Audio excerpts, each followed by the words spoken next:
Morning student, I hope आप लोग अच्छे होंगे। This is class 7 subject SST lesson second of history and today we will read about the regional kingdom. It is a second lesson of history.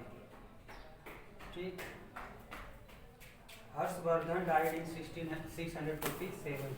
Harshvardhan 647 में उसकी मृत्यु हो गई।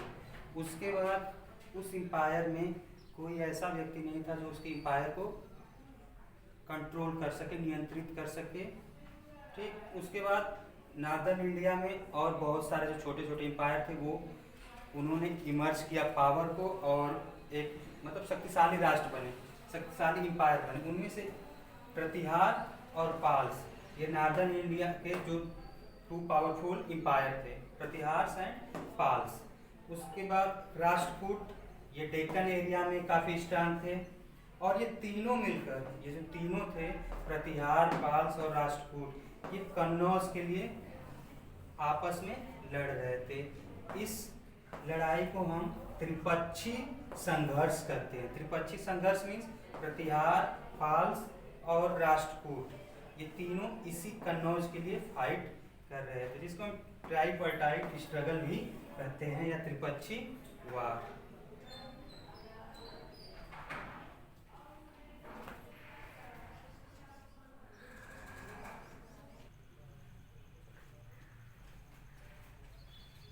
Next topic, the Rajput. The word Rajput comes from the Sanskrit word which means son of king। जो Rajput word आया वो संस्कृत के word से लिया गया है, जिसकी मीनिंग सन ऑफ किंग, राजा का पुत्र।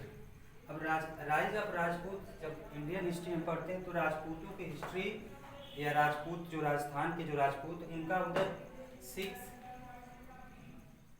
और 7वीं सेंचुरी से इनका राइज माना जाता है। 7वीं शताब्दी से इनके उदय माना जाता है। जो राजपूत क्लैंस थे, मतलब एक तरह से ये एक क्षत्रियों के ही वंशज थे और ये बैरियर्स थे, योद्धा थे। इनकी बहुत सारी शाखाएं थी, जैसे चौहान्स हो गया, तोमर्स हो गया, सोलंकी हो गया, परमार्स, गढ़वाल्स एंड चंदेला, ये सब राजपूत के ही मतलब उनकी अलग अलग शाखाएं थी।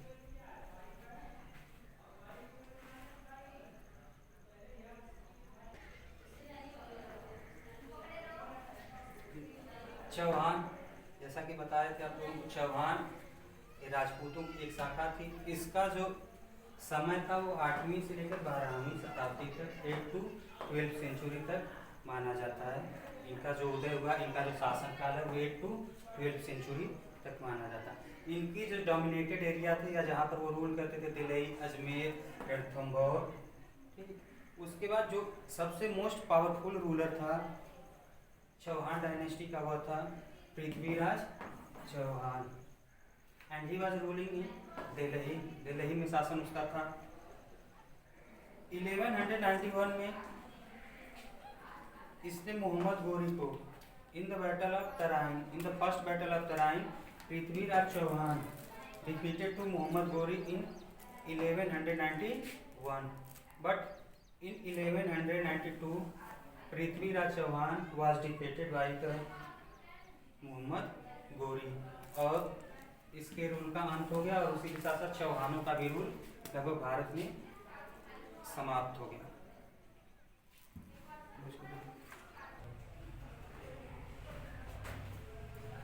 जो अगली राजपूतों की शाखा थी वो तोमर्स ऑफ दिल्ली। इस एम्पायर को स्टैब्लिश किया था अनंगपाल तोमर ने। The kingdom of Delhi was founded by Anangpal Tomar. और इसके बाद ये डायनेस्टी दिल्ली से मूव करके हरियाणा, मध्य प्रदेश, उसके साथ साथ वेस्टर्न उत्तर प्रदेश, हिमाचल प्रदेश और कुछ राजस्थान और पंजाब तक इनका मतलब विस्तार हुआ था। ये यहाँ तक रूल किए थे और फाइनली जैसे ही सल्तनत काल या मोहम्मद गोरी आया, उसके बाद ये डायनेस्टी भी खत्म हो जाती है, इसका भी अंत या इनको भी हरा दिया जाता है।